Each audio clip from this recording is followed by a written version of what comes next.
जय श्री राम, जय माता दी। तो नवरात्रि के पावन अवसर पर माता दुर्गा की आराधना के साथ हवन करना अत्यंत ही शुभ और ज़रूरी माना जाता है। हवन से वातावरण शुद्ध होता है, साथ ही साथ नेगेटिव एनर्जी का भी नाश हो जाता है और देवी की कृपा हमें शीघ्र अतिशीघ्र प्राप्त हो जाती है। आज हम जानेंगे कि घर पर सरल और प्रभावी तरीके से नवरात्रि हवन कैसे करें। नवरात्रि से रिलेटेड सभी प्रकार की वीडियोस आपको मेरी प्लेलिस्ट चैत्र नवरात्रि 2025 में मिल जाएगी। हवन एक वैदिक अनुष्ठान है जिसमें अग्नि के माध्यम से देवताओं को आहुति दी जाती है, या हम कह सकते हैं कि अग्निदेव ही वह माध्यम है जो हमारे द्वारा चढ़ाए गए या अर्पित किए गए भोग को सभी देवताओं तक ले जाते हैं। तो नवरात्रि में हवन करने से न केवल आध्यात्मिक लाभ मिलता है, बल्कि ये घर की शुद्धि और पॉजिटिव एनर्जी के संचार में भी सहायक होती है। हवन सामग्री मैंने आपको पहले ही बताई हुई है, लेकिन एक बार फिर से मैं बता देती हूँ कि हवन कुंड चाहिए हमें आम की सूखी लकड़ियाँ, कपूर, शुद्ध देसी घी, हवन सामग्री जिसमें जौ, तिल, चावल, गूगल, इलायची, लौंग, लोबान आदि चीज़ें होंगी। पान, सुपारी, लौंग, जायफल, नारियल, गंगा जल, धूप, दीप, पुष्प नैवेद्य होगा। साथ ही यदि आप विशेष आहुतियाँ देने वाले हैं तो उनकी भी सामग्री होगी। मैं डिस्क्रिप्शन में सभी प्रकार की सामग्री लिखने वाली हूँ। आप सभी सामग्री एकत्र करके एक स्वच्छ स्थान का चयन करें। कोशिश करिए जो यजमान होंगे उनका जो मुख है वो पूर्व दिशा की ओर हो, ऐसा स्थान चुनें। और स्थान का चयन करते वक्त शांति और हवादार स्थान चुने तो ज़्यादा अच्छा होगा। हवन कुंड की स्थापना करनी है। अब आपको स्थान को गंगा जल छिड़क कर स्वच्छ कर लें। आसन ग्रहण करने, लेकिन आसन ग्रहण करते वक्त पूर्व या उत्तर दिशा की ओर मुख करके बैठना यजमान के लिए अच्छा रहेगा। और जो घर की गृहिणी है वह जब आसन पे विराजित होने आए तब वह खाली हाथ ना आए, बल्कि हाथों में जो है चावल या गेहूं के कुछ जो है मुट्ठी भर के लाएं और वो स्थान पर छोड़ दें जहाँ पे हवन कुंड है उसके पास में। अब सभी घर के मेंबर्स बैठ जाएं और जो संकल्प लेने का कार्य है वो मुख्यतः जो मुखिया हैं उनको करना है। हाथ में जल, अक्षत और पुष्प लेकर संकल्प लें। 1 रुपए का सिक्का अवश्य रख लें और संकल्प लेने की विधि भी मैंने बताई हुई है, आप वो देख सकते हैं, मैं डिस्क्रिप्शन में लिंक डाल दूंगी। अब नवरात्रि के पावन अवसर पर माता दुर्गा की कृपा प्राप्ति के लिए और घर में सुख शांति के लिए आप हवन कर रहे हैं, ऐसा माता से मन ही मन कहें।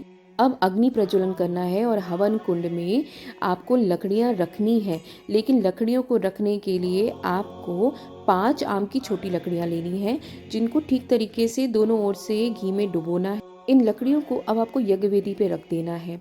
अब गणेश जी, नवग्रह, देवी माँ और अन्य देवी देवताओं का आवाहन करना है।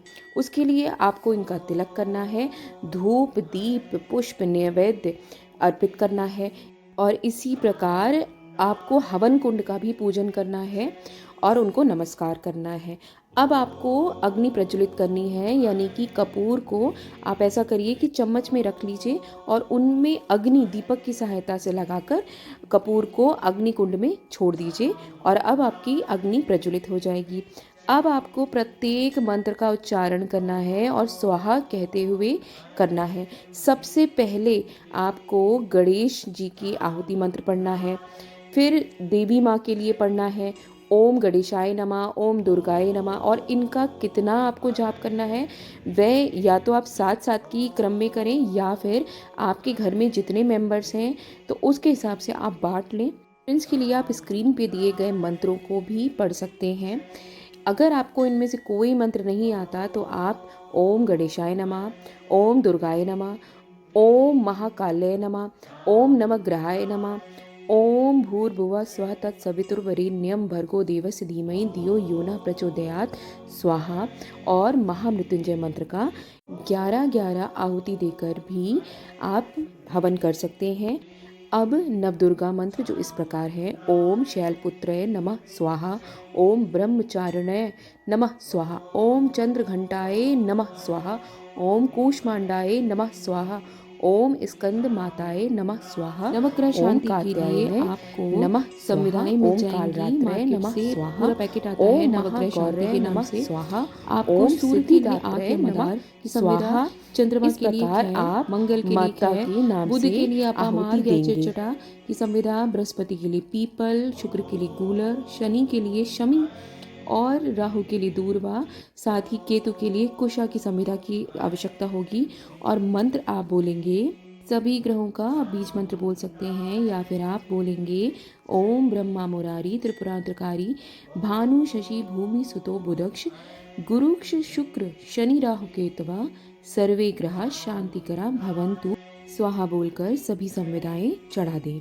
अब आपको, या आप विशेष आहुति भी देना चाहते हैं तो अब आप पहले अध्याय के लिए ओम महाकाल्याय स्वाहा, इसमें आपको आहुति देनी है पान का पत्ता, जो कि आपको कमल गट्टा भिगोया हुआ घी में सुपारी, लौंग, छोटी इलायची या गूगल शहद रखना है और वह अर्पित करना है। दूसरे अध्याय के लिए आपको महालक्ष्मी स्वाहा, ओम महालक्ष्मी स्वाहा की आहुति देनी है। जावित्री, कद्दू, पीली सरसों, राई और जायफल, इनमें से कोई भी एक सामग्री आप दे सकते हैं। तीसरे अध्याय के लिए ओम महालक्ष्मी स्वाहा आहुति आपको देनी है उड़द के वड़े की। चौथे अध्याय के लिए आपको ओम महालक्ष्मी स्वाहा पंचमेवा और छुआरा, इनकी आहुति देनी है। पांचवें अध्याय के लिए ओम महासरस्वती स्वाहा आहुति देनी है शक्कर और गन्ने की। और अब आपको छठे अध्याय के लिए ओम धूम्राक्षय स्वाहा आहुति देनी है आपको जासौन का फूल की। यदि ये सामग्री नहीं है तो कोई बात नहीं, आप हवन सामग्री ही अर्पित कर दें, कोई प्रॉब्लम की बात नहीं है। अब सातवें अध्याय के लिए ओम चामुंडाए स्वाहा आहुति दें बिल्व पत्र और पालक से। अब आपको आठवें अध्याय के लिए ओम नारसिंहाय स्वाहा आहुति देनी है गुड़, तिल और नारियल से। नवा अध्याय के लिए आपको देना है ओम शाकंभरय स्वाहा आहुति देनी है साबुत धनिया, सौंफ और मिश्री से।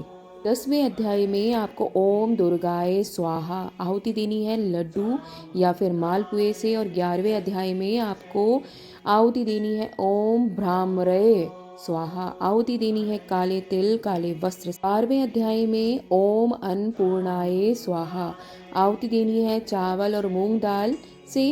13वें अध्याय में ओम सर्वात्मिकाय स्वाहा आहुति देनी है संपूर्ण हवन सामग्री के मिश्रण से। सिद्धिदात्री के लिए आपको आहुति देनी है अनार से। आपको अनार को बीच में से काटना है, सिंदूर लगाना है और अपने हवन सामग्री के साथ चढ़ा देना है। ऐसे ही आपको शहद की आहुति अवश्य देनी, निर्माण मंत्रों के साथ आप ये आहुति दे दें। अब आपको पूर्ण आहुति के लिए नारियल, सूखा नारियल लेना है और उसके मुख को काट लेना है और उसमें आपको हवन सामग्री भर देनी है।